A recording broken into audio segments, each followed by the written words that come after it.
I remember the last time it was this cold. It was Christmas Eve, just over 2 years ago.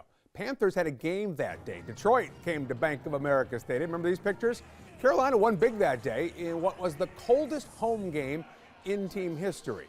But for a lot of people, the biggest news that day was a first for Duke Energy. The power company, dealing with a surge in demand, was forced to resort to rolling outages, a move the company would apologize for later. I want to express how sorry we are for what our customers experienced. Winter Storm Elliott was an extremely powerful event with a unique confluence of high winds, extreme temperature drops, and other conditions that forced us to curtail power as a last resort. All right, so that was 2 years ago. What's going to happen this time around? Could we face outages again? I asked Duke spokesperson Jeff Brooks. You know, we're going to do everything we can to reliably meet those energy needs, and it starts with our forecasting to make sure that we're matching our generation with what we expect to see with the temperatures.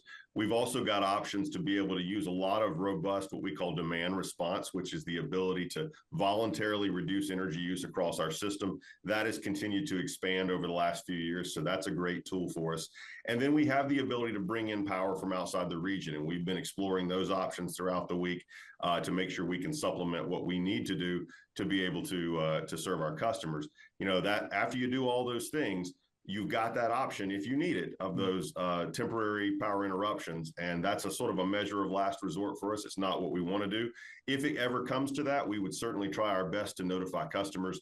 But at this time, we're working through all those other things in the menus to try to reliably meet your needs. Can you give us a likelihood of that might happen, that you might have to resort to these extraordinary steps? You know, those are things we have to evaluate as we go. Right now, we are working to match, generation with the needs that we see on our system. And there's a lot of tools to do that. So that's what we're going to let our crews focus on right now.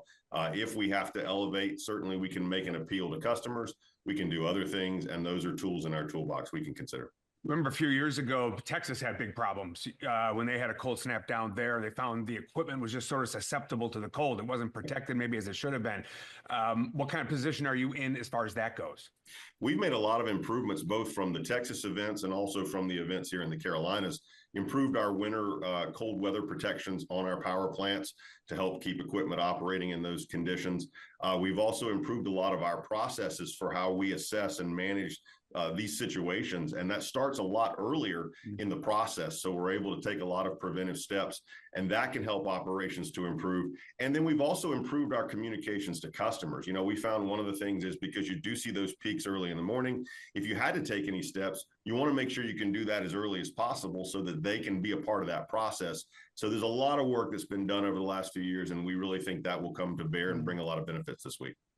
Jeff, school is out today. A lot of businesses are closed. A lot of buildings are going to have to sort of be brought back up to temperature, right, for students and people to come back to work. How concerning is that? You know, we build a lot of those considerations into our forecasts. Our system actually learns from every event and looks at holiday times versus normal times and other things. So it can help to predict what we're going to see. And that is certainly a factor we're considering, certainly something that we're discussing as we think about how to meet these needs reliably this week. Let's talk about just folks at home.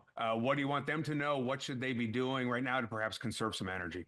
Well, right now, the only ask we're making is that you think about, energy saving from the standpoint of your bill. This is going to be a rough week from the standpoint of cold temperatures. So, you can make some small steps that help to reduce energy use for yourself, and that can help to save you money, starting with, you're setting your thermostat down a few degrees, using a ceiling fan on clockwise to pull that warm air down, opening the blinds on the sunny side of your house. All of those things can make a big difference on a week like this where we're going to see multiple days.